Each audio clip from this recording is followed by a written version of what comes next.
सलाम, क्या हाल है? मेरी ज्वाइनिंग डेट जो है 22 अक्टूबर को है और अब तक मेरी 900 की टीम हो चुकी है। और ये सब मेरी टीम के एफर्ट्स हैं, जो मेरी टीम के अंदर लोग हैं, ये मेरा खुद का काम नहीं है। जो मेरी टीम है उन्होंने सभी काम किया हुआ है, स्पेशली मुकेश कुमार, डॉक्टर सिलिक, शाहजहान, आसिफ शाह, ये कुछ दोस्त हैं जिन्होंने मेरे साथ मिलकर मेरी टीम को खड़ा किया हुआ है। इन सब के लिए तालियां बजाइए। सर मैं जीएमआई के प्लेटफॉर्म से एक डॉक्टर अपना कामरान फजल साहब से एक कस्टमर मेरी एक सिफारिश करते हैं, क्योंकि सर मैं आजकल जीएमआई में बहुत मेहनत कर रहा हूँ और रात को काफ़ी देर से घर जाता हूँ, तो मेरी बीवी जो है मुझे बहुत डांटती है। वो मैं उनको आज इसीलिए अपने साथ लाया हूँ, वो मेरी साइनर में भी है, वो भी माशाल्लाह डॉक्टर ही है, उनका नाम है डॉक्टर पुष्पा विष्णुमल, वो मेरे साथ ही बैठी हैं। और मैं चाहूँगा कि वो स्टेज पे आ जाए और आप मेरी सिफारिश करते हैं कि डॉक्टर विष्णुमल को 2009 डांटे नहीं, बस थोड़ा देर हो जाएगी, तो 2009 के बाद जैसे आप कहेंगे मैं दुनिया में हर वक्त में आपको कहूँगा। Please let us see you. आ जाइए, he wants you here। इनको आपकी जरूरत है, इस वक्त इनका हाथ कांप रहा है, आके इनका हाथ पकड़ लीजिए।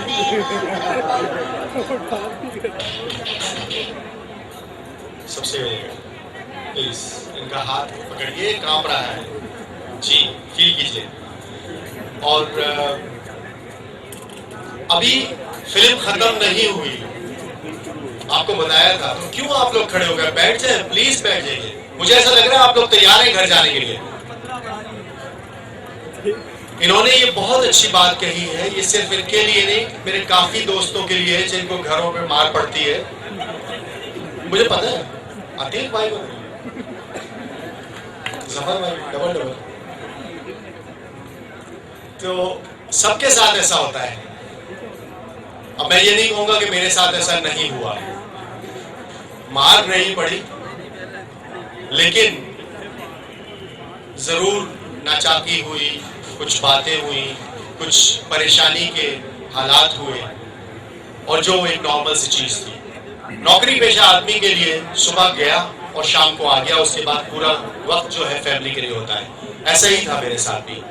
जब मैंने इस बिजनेस को ज्वाइन किया तो मैंने अपनी बेगम से 2 साल मांगे थे, अपनी फैमिली से 2 साल मांगे थे, और उन लोगों ने मुझे दे दिए थे। लेकिन इनिशियली जज्बात में आके तो दे दिए, लेकिन थोड़े से अरसे के बाद, महीना, 1.5 महीना, 2 महीने बाद, और खास तौर पे ये लोग तो बहुत लकी हैं कि इनकम आ रही है, मेरी इनकम भी नहीं आ रही थी।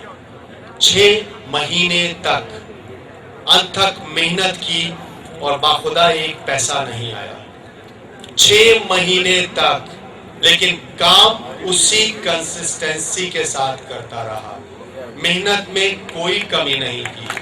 क्यों? क्योंकि मेरी मंजिल मेरे सामने थी। मैं ये मेहनत आपके लिए या किसी और के लिए नहीं, अपने और अपनी फैमिली के लिए कर रहा था। तो मैं किसी के ऊपर एहसान भी नहीं जता रहा था, और मेरे पास कोई कंधा भी नहीं था रोने के लिए, मेरे पास कोई कामरान फरत नहीं था सिफारिश करवाने के लिए। मैं अपनी जंग खुद ही लड़ता था, मैं और मेरा छोटा भाई अदनान फरहत, हम दोनों ने साथ मिलके एक दूसरे के साथ कंधे से कंधा मिला के चले, और मुश्किल औकात को आराम से नहीं, मुश्किलात से नहीं, अपनी हिम्मत से कवर किया, और अल्हम्दुलिल्लाह 6 महीने के बाद $180 का मुंह देखा। लेकिन वो दिन और आज का दिन, कोई वीक ऐसा नहीं गुजरा कि इनकम ना आई हो। 180, फिर 200, फिर 300, फिर 400, फिर 800, 1000, और कहां तक वो नहीं बताऊंगा। अल्हम्दुलिल्लाह, बहुत शुक्र है उस परवरदिगार का कि हम इस काबिल नहीं थे। लेकिन मैं आज जिस मुकाम पे हूँ, शायद अपने माँ बाप की दुआएं और आप लोगों की दुआओं से हूँ।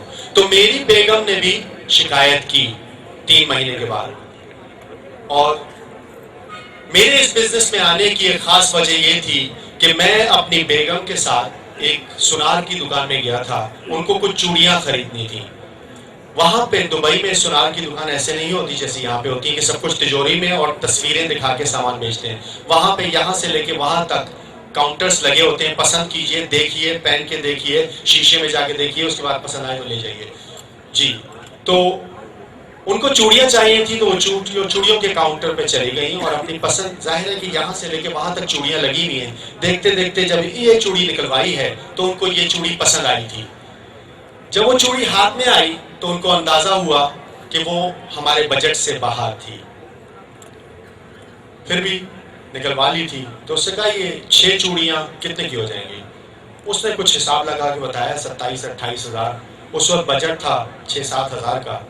तो उन्होंने कहा ये अच्छी नहीं लग रही है, कैसे, सही नहीं है। तो उस सेल्समैन ने वो चूड़ियां वापस रखते वक्त जो मुस्कुराहट उसके चेहरे पे दी, उसने मुझे वो बर्निंग डिजायर दिया कि मैं एक दिन दिखाऊंगा कि मैं ये चूड़ियां खरीद सकता हूं।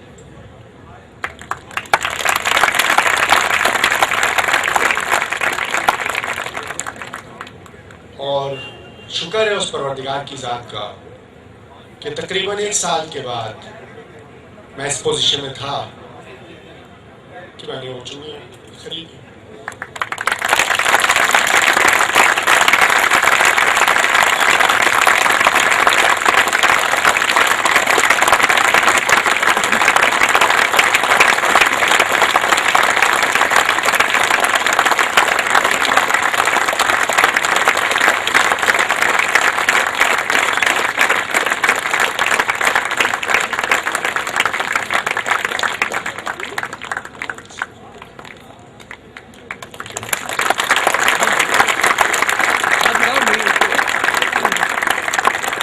तो अगर हिम्मत करें तो हर चीज पॉसिबल है। मेरे पास बहुत से बहाने थे ये काम छोड़ देने के लिए।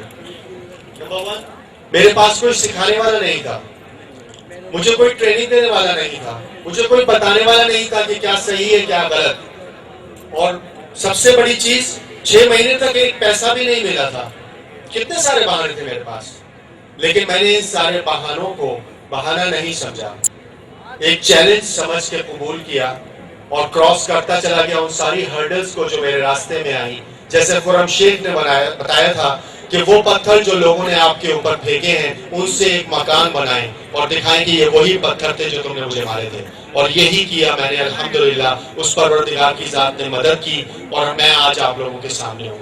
आज कोई चीज भी खरीदने से पहले मुझे या मेरी बेगम को किसी प्राइस को चेक करने की जरूरत नहीं पड़ती, कोई टैग देखने की जरूरत नहीं पड़ती। अल्हम्दुलिल्लाह, शुक्र है उस परवरदिगार की जात का कि उसने आज इतना करम किया है। आप सबके ऊपर भी ये करम हो सकता है, लेकिन आपके अंदर भी ये हिम्मत होनी चाहिए, ये ताकत होनी चाहिए